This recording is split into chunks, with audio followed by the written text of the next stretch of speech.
Thank you. We'll give this to Doug since he's right down here. And Doug Ducey was, before I introduce him, I just want to make one comment. You will not see me applaud, and that's not disrespect for the speakers. I usually say this at the front end. It's so that I'm not said to be applauding more for one than the other or something of that sort. So we try to be as impartial up here as we can. And with that, Doug Ducey is our current treasurer and state treasurer, and he was born and raised in Toledo, Ohio, came to Arizona in 1982 to attend ASU, and he worked his way through college at Hensley and Company, and after being at Procter & Gamble, he helped launch Cold Stone Creamery and led it to success. He was alarmed at the state of economy and the massive spending and debt that the government was involved in, and that would have been, I believe, under a prior, particularly a prior governor. And at that point, he sought public office and was elected in 2010 to treasurer. He led the opposition to Proposition 204, which lost by a nearly 2-to-1 margin. And he pointed out that it was a blank check, and he holds out the fact that he has been a coalition builder and has several people that have endorsed his candidacy, and I'll let him tell you the rest. Doug, we're glad you're here.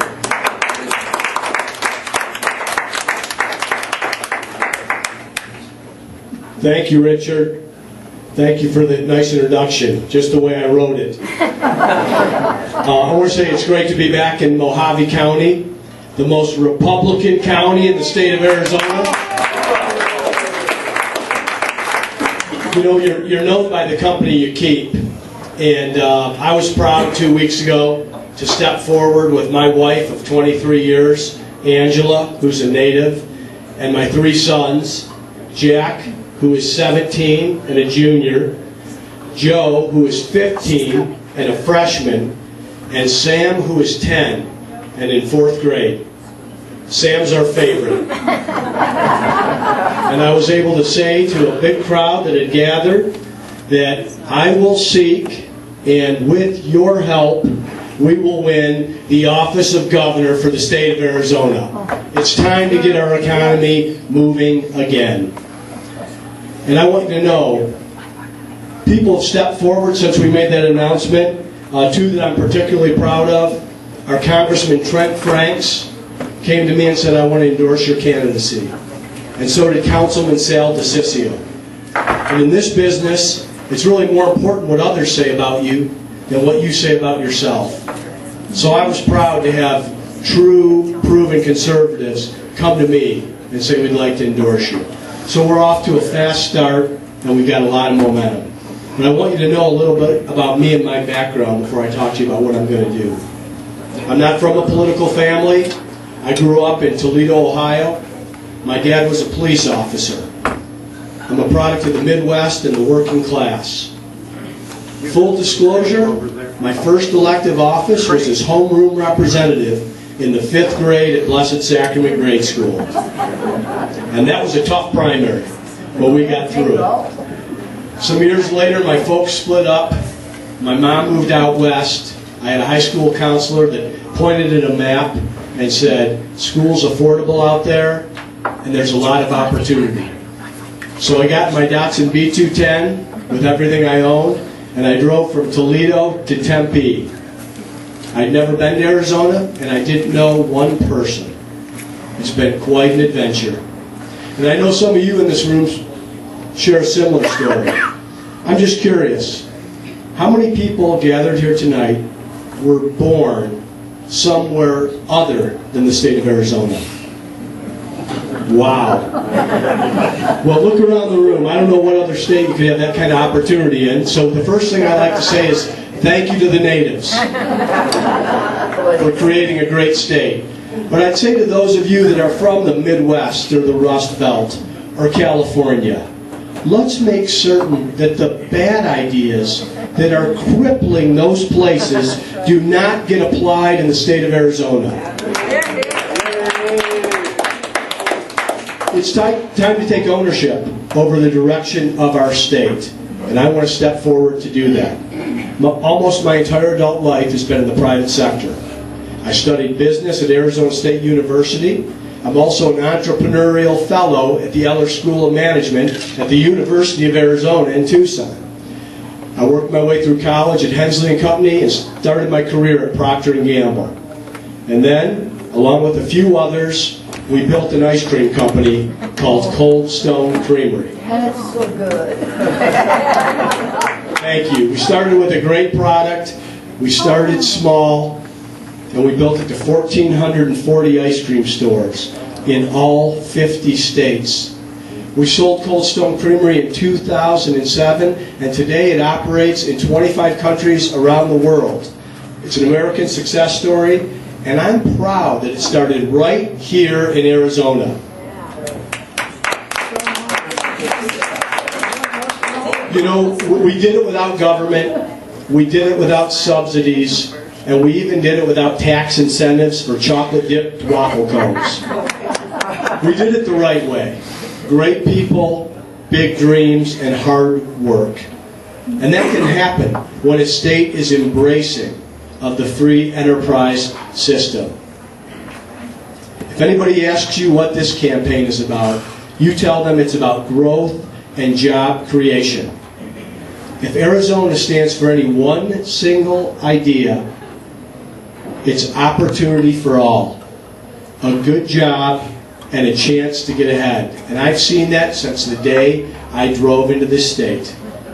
I've seen the best of Arizona, and I intend to communicate the best of Arizona across the state and give this campaign the best that I have. I often wonder what would have happened if Cold Stone Creamery would have tried to build the franchise model out from Toledo, Ohio. And I'm proud of where I grew up.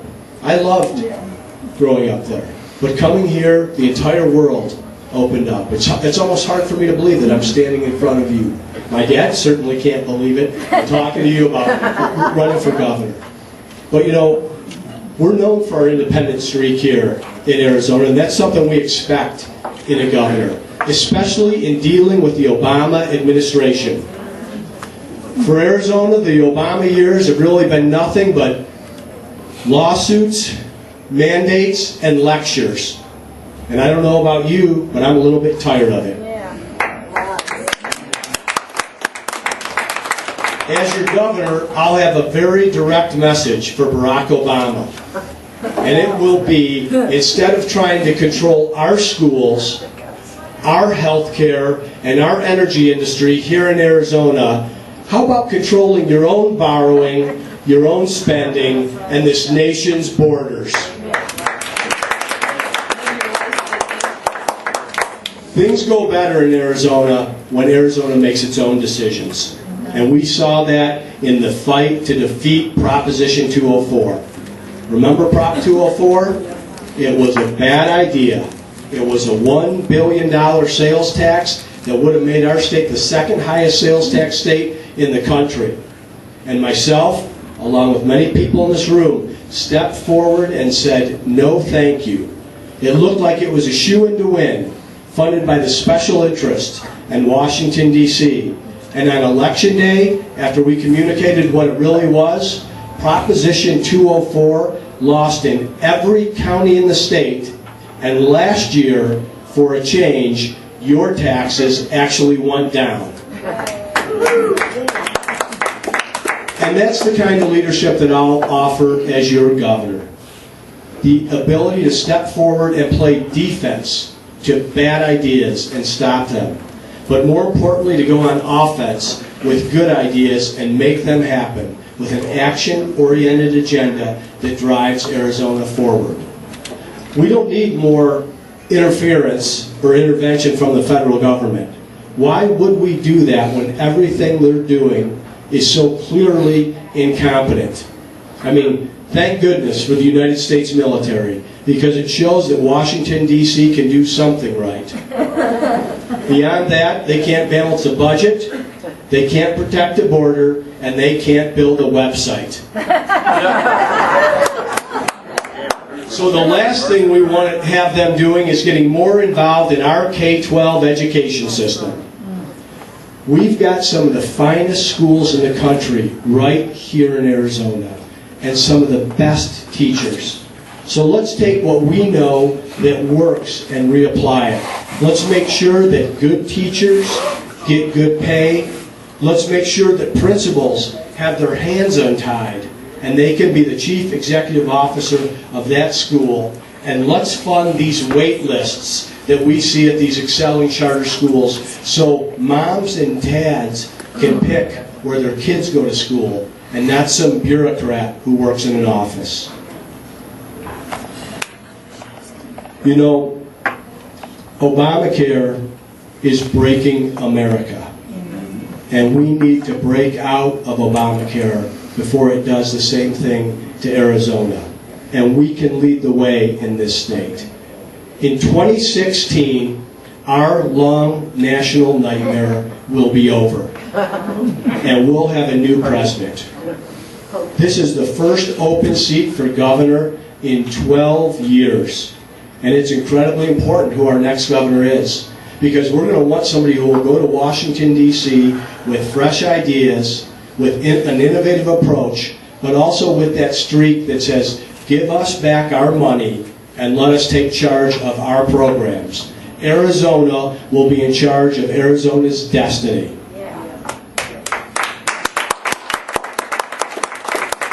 When I ran for state treasurer, in December of 2009, the state was negative $730 million in its operating account. We had the largest structural deficit of any state in the nation. And today, we've got money in the bank and we're on firm financial footing. Our governor came in at a time of great crisis. The next governor gets a time of real opportunity. I want to take the real world experience that I have and drive our state to the next level. I look forward to your questions and thank you for having me here tonight.